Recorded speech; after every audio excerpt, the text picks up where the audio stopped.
నక్షత్రాలు, సూర్యుడు, చంద్రుడు ఇవన్నీ చూస్తూనే ఉన్నాం.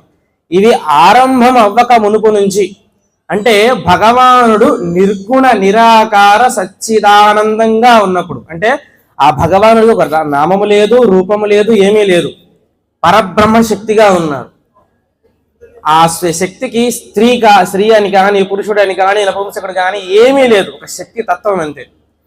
ఆ భగవానుడే సృష్టి చెయ్యాలి అని సంకల్పం చేసుకుని తనలో తాను ఒక స్త్రీగా, ఒక పురుషుడిగా ఆ భగవానుడే ఆవిర్భవించి స్త్రీగా అమ్మవారిగా, పురుషుడిగా పరమేశ్వరుడిగా ఆవిర్భవించి ఈ యొక్క సృష్టి రచన చేయడం మొదలుపెట్టారు.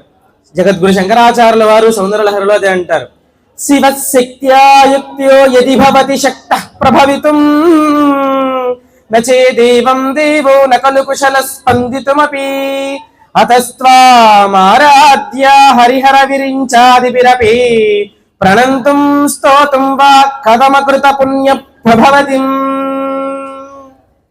సృష్టి ఆరంభ సమయంలో శివశక్తుల యొక్క శక్తి చేత యావత్ బ్రహ్మాండాలన్నీ కూడా సృష్టింపబడ్డాయి.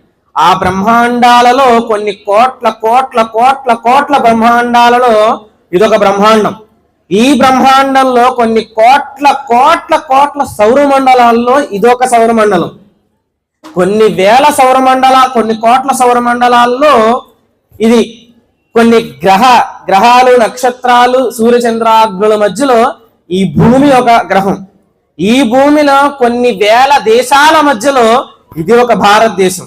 ఈ భారతదేశంలో దివ్య భవ్యమైనటువంటి జగజ్జనని సృష్టి ఆరంభ సమయంలో మహిషాసుర సంహారానంతరం అమ్మ కీలుడనేటువంటి యక్షుడి చేత తపస్సు చేసి అమ్మ అనుగ్రహాన్ని పొంది ఆ కీలుడు, అమ్మ నా యొక్క శిరస్సు మీద నేను నిరంతరం ఉండాలమ్మా అని చెప్పి ఆశ ప్రార్థించి అమ్మ అనుగ్రహం చేత ఆనా కృపయగన్నాడు. అమ్మ వచ్చి అప్పటి నుంచి ఇప్పటి వరకు మనకి దర్శనమిస్తూ ఈ యొక్క ఇంద్రకీలాద్రి దేవాలయంలో అమ్మ నిరంతరం అనుగ్రహిస్తూనే ఉంది.